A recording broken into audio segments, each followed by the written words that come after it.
Let's welcome Tony Gosling to the programme. Thank God, Tony. How are you? Where are you?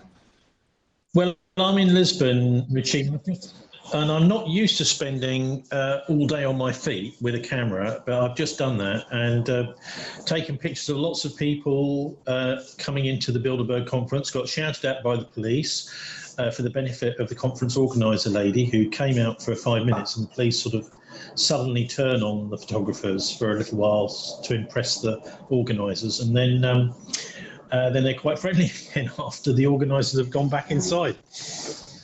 Thanks for taking the time out to come on with us. I really appreciate it, pal. We go back a long time. I know you're busy. I know you're knackered. You're covering the 2023 annual Bilderberg Conference in Lisbon. If you want to give a 90-second, the most basic description of what Bilderberg is, because there will be people listening for the first time who might be wondering what's all the fuss about. What is Bilderberg? Well, it's the secret government of the NATO countries, really. Their job is to groom and choose politicians in the NATO countries. It was set up by the Central Intelligence Agency, the CIA, and the Council on Foreign Relations during World War II. And at the end of the war, they decided that they needed a political conference where they could size up potential leaders for the European countries. They were very concerned at the time about making sure that Europe didn't become friendly with the Soviet Union, especially since Italy and other countries, Greece, etc., were veering towards becoming communist. So they've been going ever since, Richie, and they're here now in a capacity of Henry Kissinger, who's been one of their main figures right throughout this whole time, the ex-Secretary of State in the US. He's just about to turn 100. He's about to turn 100 and he's there again. And you've been out photographing and filming. Who else is there? Who's expected to be there this weekend, Tony? Give us an idea. Okay, well, I'll tell you just perversely, because I love to do this to you. Somebody who has just arrived in Lisbon, who is not on the guest list, is Yuval Noah Harari. Ah, right, yeah. So, of course, they put these guest lists out. And I can remember years ago covering this in the 1990s in Scotland. Tony Blair was there because I spoke to the lady that served him breakfast, but he wasn't on the official list. So this is the game they play with us. So they have all these people, including we've got 2 European prime ministers in there, 2 deputy prime ministers. We've got something like 5 or 6 foreign ministers, including the Ukrainian foreign minister. And yet, to have Harari going in to speak to him, we've got the Secretary General of NATO in there. They've got the boss of Goldman Sachs. They've got the bosses of, or close to, the top people, one of the top advisors for BP, boss of Shell. They've got the Total bosses. These are all the people who have been creaming it off, of course, with the massive rise in the price of, I think it's now 70 billion that BP and Shell together are making in profit every year. So those are the people who are in there. And I think the main take home from looking at the list when it was released about 11 a.m. this morning is it's very heavy on European politicians. So, for example, we've had Jens Stoltenberg, the Secretary General of NATO. We saw him come out to go to a conference with the Portuguese Prime Minister, who is not in the conference. And in fact, I think there is a definite separation between the NATO edge of the conference and the Portuguese government, who do not wish to necessarily be associated with the Bilderbergs and their position on Ukraine. So Stoltenberg had to actually come out in a cavalcade with these, blue flashing motorbike outriders to go and visit the guy from the Portuguese Prime Minister and then go back in later. At least I was leaving just as they were expecting him to come back. So, this is the kind of thing that's going on here, power plays, and they will be most definitely focusing on what's happening in Ukraine. I've no doubt of that, although it'll probably be at the bottom of the official list on the agenda. Well, right, that's interesting. We'll come back to what might be at the top of the list. And by the way, anytime you've got to leg it, don't worry about that. I'm glad to get a few minutes with you. So you mentioned this guy, Yuval Noah Harari, big World Economic Forum guy, big tech guy. We've talked quite a bit about him on the programme. Somebody said to me once some years ago, they said, Richie, Bilderberg, if you dilute it down, it's fairly simple to understand. It's where elected officials, the people we think are in charge but who are not really in charge, it's where they go to meet the paymasters, the globalists and the big bankers, to be told what to do and to be told what's coming next in the agenda. Is that too simplistic, Tony? No, it's not. It's pretty accurate. I mean, my colleague Martin Summers does my radio show every Friday with me, pretty much every Friday. He describes it as I think it's a great description, like a horse fair, where the owners of the capital, the owners of our world, the banksters mainly, and of course their military friends, take a look at these politicians, pull their teeth out, gums sideways, have a look at their teeth, look at their fetlocks. Are these the right people that we want to be in charge? And I'd be honest with you, over the years, we have had a modicum of democracy in Europe. We certainly did have when Britain had a mixed economy in the 1970s, for example, where the infrastructure was in public hands, run in public, for the public, more or less at cost. But now these finance capitalists have pretty much taken over so much of the property around us and the infrastructure. We're now in the situation where I think they can pretty much guarantee that their people will be in power in all countries, in all the European countries pretty much now. I mean, there are one or two exceptions, like the Portuguese, who are pushing back a bit against the Ukraine war, etc. But largely, this is a military alliance. It's an anti-Russian alliance. It's very much a pro-US alliance, and the actual direction of it seems to be towards more and more control. And they seem to have that control pretty much now, Richie, of many of our senior politicians, the people that make the appointments into the security services, things like that, are now almost all in Bilderberg's hands. And that's what they've achieved since they had their very first meeting in 1954 in Holland at the Oosterbeek, the Bilderberg Hotel in Oosterbeek, which was where the Battle of Arnhem was fought in World War II, the Bridge Too Far film. They've been going ever since, and they've slowly but surely inched into. Now, also very important fact, one of the things that really got me kind of riled and made me decide in the 1990s to pursue these people was for the first 20 years, from the mid-50s to the mid-1970s, Bilderberg was chaired by a former SS officer. Yeah, that's right, yeah. Tony Gosling is in Lisbon. This is massive news, this. This is where Martin's... I didn't know Martin had characterised Bilderberg in the way that you described. Horse fair. It's brilliant. It really is brilliant. Where the owners of everything go to look the politicians in the mouth, in the eyes, in the teeth, to see if they're, going to play ball, if they're the right ones for the next steps of the agenda. Now, you said that Ukraine and Russia might be down near the bottom of the agenda. What's at the top of the agenda for these people, do you think, this year? Well, AI is big there. There's lots of technology companies. There's Alex Karp is in there from Palantir. Peter Thiel, who funded and owned PayPal and also helped Alex Karp get Palantir going. Now, a lot of people don't understand what Palantir is. It's a kind of interface between a sort of digital game world and databases and the real world. So, for example, Palantir admitted at Christmas to be using their AI to help target the Russians in Ukraine. So the idea is that you've got the satellites are looking for things, finding things, it's AI looking for them, not even any human beings involved, and then they're sending messages saying, right, here's something that looks interesting, blow it up. And of course, this is why you've got various figures. One of them is in there now, his name escapes me. He wrote a piece in The Guardian on Tuesday. Well, there's a piece about him anyway, because he was speaking in Congress, explaining how, AI is so dangerous, we must do something about it. And this is the trick that they use. And of course, Henry Kissinger is the person who probably most people will understand has been doing this for years. So he's been, even back in the 1950s, he wrote all the books on nuclear war and the dangers of it. And yet here he is, and he has been doing for years, as we know about, particularly in South America and Indonesia and Cyprus, been creating the wars. So what they do is they create the problems, and then they also proffer their own special experts like Yuval Noah Harari as the people to have the solutions. Now, there is we could talk about 1,000 different things, but let's just look at the economic crisis. So we've got rising inflation. So they decide to put up interest rates. Well, that's going to make things worse. Yeah. So we've got a COVID problem. So let's have a vaccine. Well, that's going to make things worse.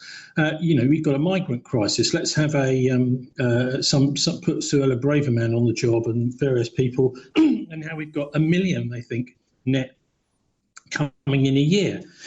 So they haven't succeeded at all. So the idea is to create these various crises and put their people forward, often their own special experts, particularly with AI. This applies, and so that's why I think that's probably what's going to be at the top of this, because it's been so much in the news recently. Although of course Ukraine is much more important to them. And so there is a philosophy behind this. There's a pattern to this behaviour, and it's known as accelerationism. The idea, and of course you hear Larry Fink and the boss of BlackRock and people like that using this term again and again. More and more people. Actually, that's what they're doing. They're accelerating a sort of multi-cluster crisis of various different sorts to put pressure on, psychological pressure. In fact, in many ways, it's subconscious pressure on everybody, and including the politicians and the media people. In order to do, I suppose, what we're looking at in the future is an omni-crisis of some kind, where a bit like Naomi Klein's shock doctrine. So everything kind of comes to a head, and then they can get the changes they want. Now, those changes, central bank digital currency, obviously, they want to have big geopolitical changes as well. So they want, to force Britain back into the single market, for example, so that we then have to go underneath the European Court of Justice laws. All of the trade laws become run by Brussels, not by UK anymore, and we get this kind of half-baked Brexit. And that's the sort of thing that they're up to, Richie. They're very much involved with the build-up of the European Union. This is one of the reasons I was so pro-Brexit, because I could see these people are trying to create a United States of Europe, and they've pretty much succeeded in doing that. And just finally, I will say, Brexit, of course, isn't really happening. Much of it is just tokenism. Agreed. Yeah. So what's that all about? A token Brexit. They had Karl von Habsburg on the. This is way back. This is just before. I think it was 2019 when we had that general election that Boris won to get Brexit done, supposedly. And he said, "This is so entertaining." He said, "I've actually started watching my TV again, because it's like a reality TV show, watching these people try to have Brexit, because I know they will never do it and that they can't do it. And it's actually quite entertaining watching them try." And lying to their electorate and saying that it's done. I got Brexit done. I got it over the line when they didn't. There was obviously an announcement yesterday from the World Meteorological Organization that the 1.5 degree threshold that we're supposed to avoid at all costs will be reached sooner rather than later, and therefore we need to expedite the way we change our behaviours and all of that. Do you think that climate will be on the agenda this weekend? Oh, most certainly, and of course that's another crisis I didn't mention. This is the I think that there are real problems with the climate. Of course there are, but this is way exaggerated. This is a similar sort of situation to COVID. Yes, some people were dying of this genetically modified coronavirus, this into the sort of SARS pattern, and also the protocols which were forced by the insurance companies onto the hospitals. And a lot of people were dying because they weren't appropriate for SARS. So, they had that, but climate most definitely will be there. And this is a major, major tool. I mean, we're listening to the news again this morning. They've said, they're saying that basically every flood, every cyclone is because of climate change. And this is actually hardwired now into the narrative on all across the mainstream press in the West. Every time that there is some sort of, and of course they're on a winner there every time, because they know there's going to be these natural disasters of various sorts, and actually some of them are just a hurricane. They're just nothing to do with climate change. They're just but they try and pin it onto everything, pretty much every type of storm. It doesn't matter what happens. A flood. Yeah, and for example, I'm very close to the Somerset Levels, which is low-lying land south of Bristol. Not right now, but, and when that all happened, we went down to have a look, and you could see that they hadn't drained the drainage ditches, and the Environment Agency's sluice gates, which are supposed to let the water from the levels out into the sea, were closed. So no wonder you've got floods. So there is a definite, exaggeration of all of this. And I'm not saying that we shouldn't be doing stuff about pollution. Of course we should. But we've been made dependent on the car. Just coming around here in Lisbon, it's very busy, a lot of cars everywhere.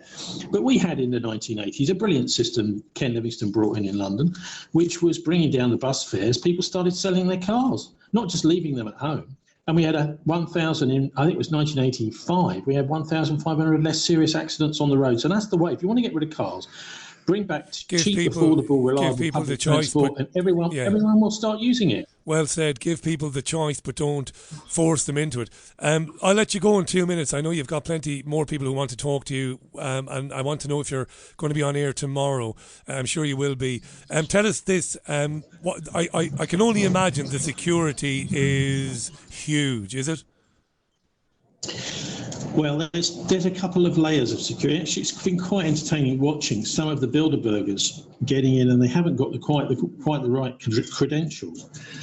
So they're stood there, and of course the photographers then sort of fan out around them, click, click, click, click, click, click. We can get much more chance of getting in, but there's a lot of them are coming in these large, they're kind of minibuses with all blacked out at the back, so you can't see anything in there.